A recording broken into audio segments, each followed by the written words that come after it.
Good evening and welcome to Tucker Carlson Tonight. If you're an incumbent member of Congress, pretty much the last thing you ever want to do is debate a primary opponent in public. As a sitting member, you already have every possible advantage. Unless you drop dead during a speech or get drunk and take your clothes off on a commercial airplane, you are very likely to be reelected to Congress.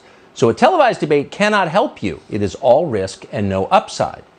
But occasionally there is no avoiding it. Democrats held a primary debate in New York City last night. They had no choice. Both the candidates in this race are incumbents.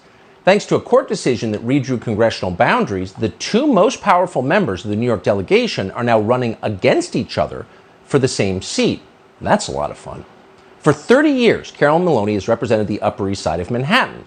Over the same period, 30 years, Jerry Nadler has represented the Upper West Side of Manhattan. Jerry Nadler is 75 years old. Carolyn Maloney is 76 years old. Rather than do the obvious thing and retire, the two are now competing for the newly drawn 12th congressional district. That will combine the Upper East Side and the Upper West Sides of Manhattan. It turns out to be the richest district in American politics. 4 of the Democratic Party's 5 top fundraising zip codes are within this district's boundaries. So there's a lot at stake, and we forced ourselves to watch the debate. We are richly rewarded for doing that. We're going to start tonight with a headline from the debate, which you've already likely seen. Neither one of these people is cheerleading for Joe Biden. He's Carolyn Maloney. Should President Biden run again in 2024? Yes. Mr. Nadler. Too early to say. It doesn't serve the purpose of the Democratic Party to deal with that until after the midterms. Ms. Maloney. I don't believe he's running for re-election. I don't believe he's running for re-election. That's what Carolyn Maloney said. Well, like everything she says, it's not exactly a profound observation. Of course, Joe Biden isn't running for re-election. He can barely find the men's room. The second the midterms are done, he will find a way to tell the rest of us that. So that was not very interesting. It was predictable. What was very interesting, and what tells you a lot about the Democratic Party, is how these two candidates talked about their personal accomplishments and their goals for the country. Now, we should tell you, having watched it, that figuring out exactly what Maloney and Nadler were trying to say was not easy. These are not spry, articulate people. They're not magicians with the English language. Jerry Nadler is so enervated he had to sit for the entire debate because he is too weak to stand. But at one point, Nadler gathered the strength to boast about his greatest accomplishment in the Congress. That would be impeaching George W. Bush twice. An insurrectionist Republican Party, for the first time in our history, trying to stop the peaceful transfer of power. Now, therefore, I am leading the fight to stop this, and I have passed the 2 impeachments. In leading this, I've impeached Bush twice. Bush twice.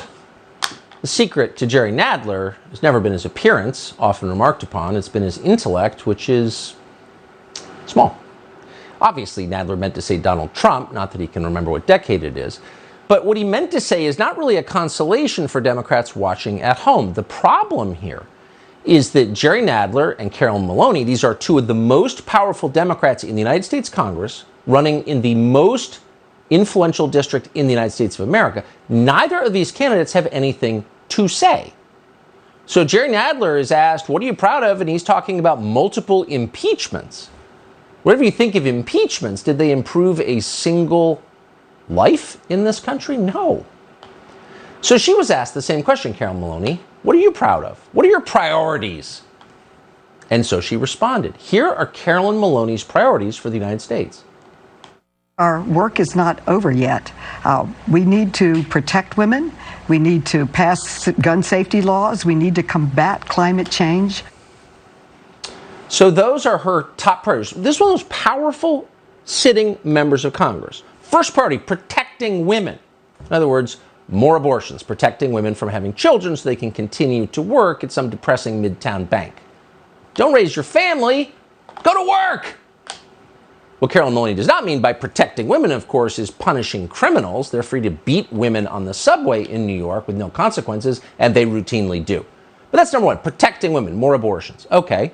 Number 2, gun safety laws. Now, none of these gun safety laws, meaning gun confiscation laws, will be enforced in places where the Democrats get a huge percentage of the vote, like Chicago or Baltimore, New York, or Gary, Indiana. They get a pass, but disarm the other side. And then number 3, combating climate change.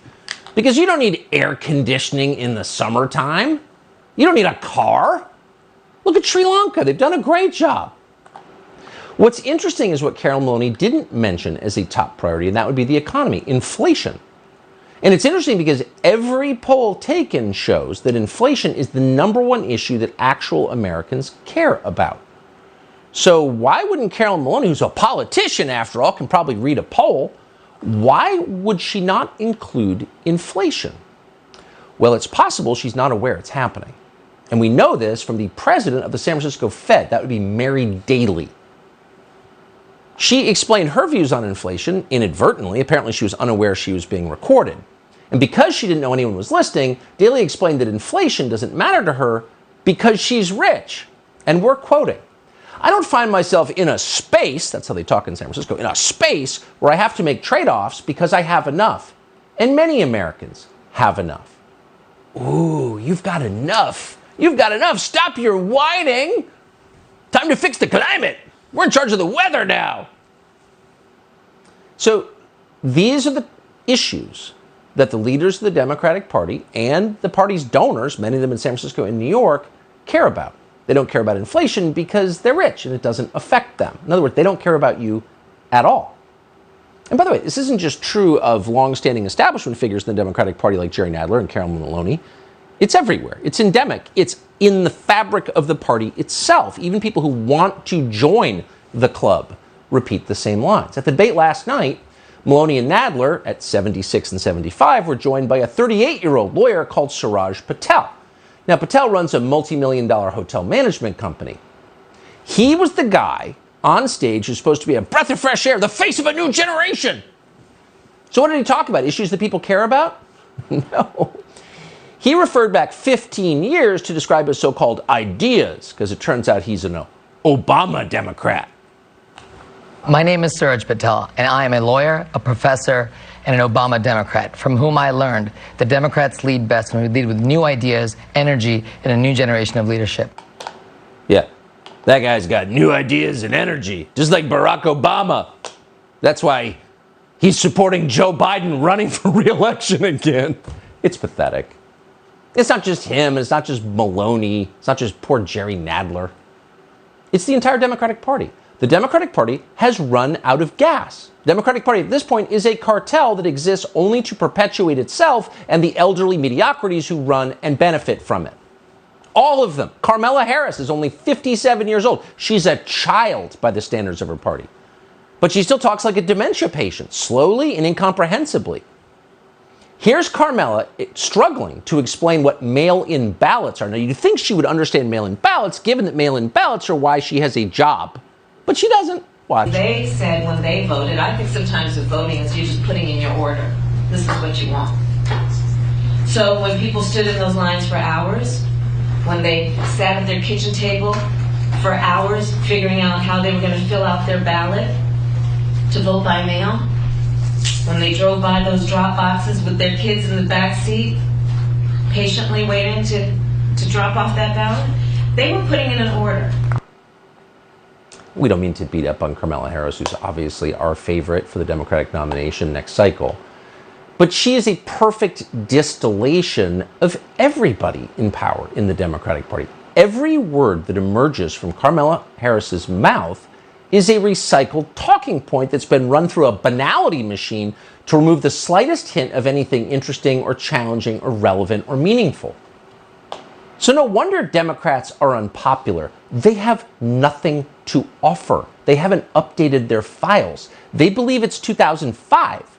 You see this in foreign policy particularly. They are living in their heads in a world in which the U.S. wields the world's most powerful military, backed by the world's strongest economy, and can do whatever it wants just by telling other people to obey.